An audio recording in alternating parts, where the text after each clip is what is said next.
European Super League. What is it and is it a good idea?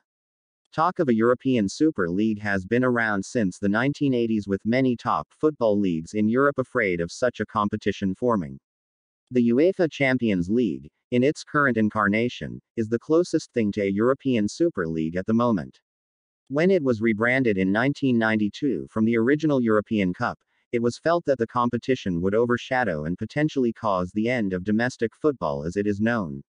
Fortunately, fears of the Champions League ending domestic competitions proved to be unwarranted.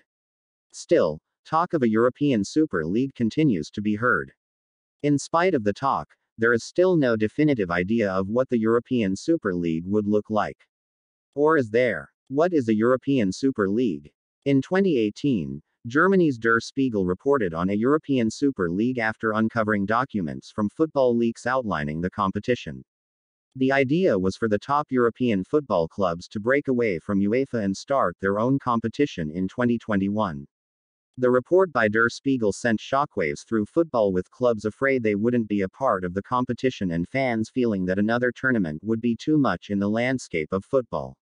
Plans outlined by Der Spiegel claimed a 16-team tournament would begin as early as 2021. The competition would be similar to the Champions League, except UEFA would play no part in the European Super League. Teams would play in a group stage followed by knockout rounds to claim a Europa Super League champion.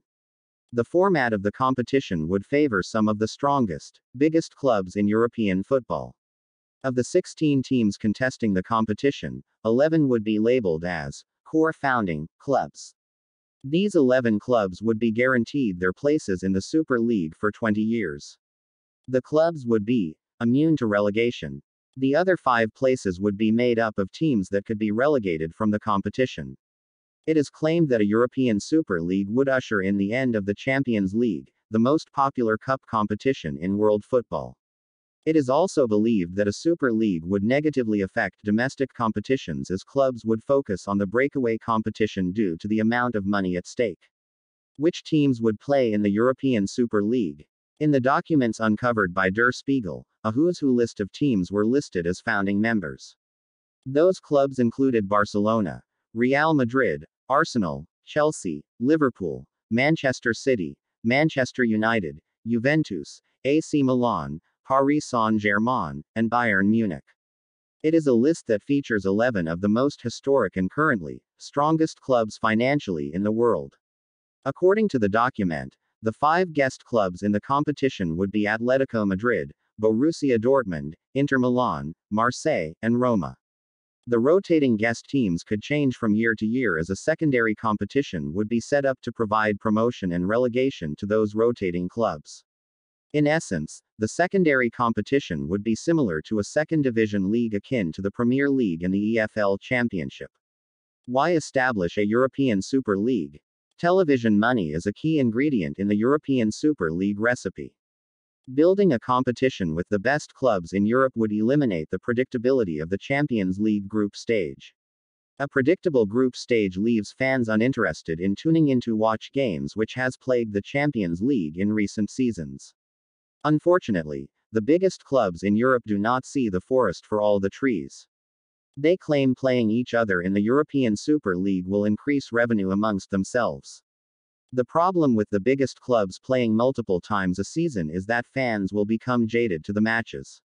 The mere thing that has made the Champions League, and its precursor the European Cups, so great to watch is clubs earning entry into the competition.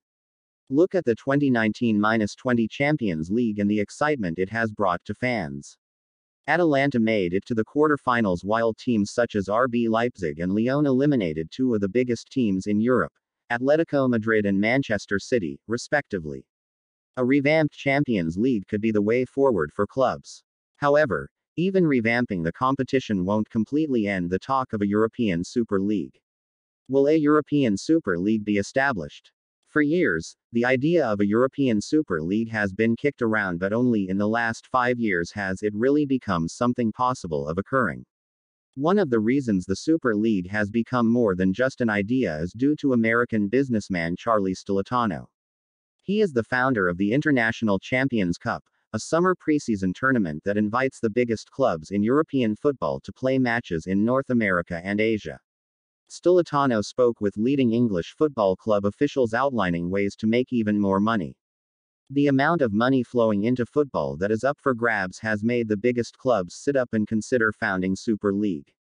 Stillitano used the idea of the International Champions Cup as the basis for what the Super League could resemble. Meetings between Stillitano and clubs went back to 2016. However, in recent years, the International Champions Cup has begun to see a decline in interest, especially in the United States. The preseason tournament first hit U.S. soil in 2013 with a smorgasbord of great football most North Americans had only seen on television. The high point of the International Champions Cup came in 2014 when Manchester United and Real Madrid packed the University of Michigan Stadium with over 109,000 fans.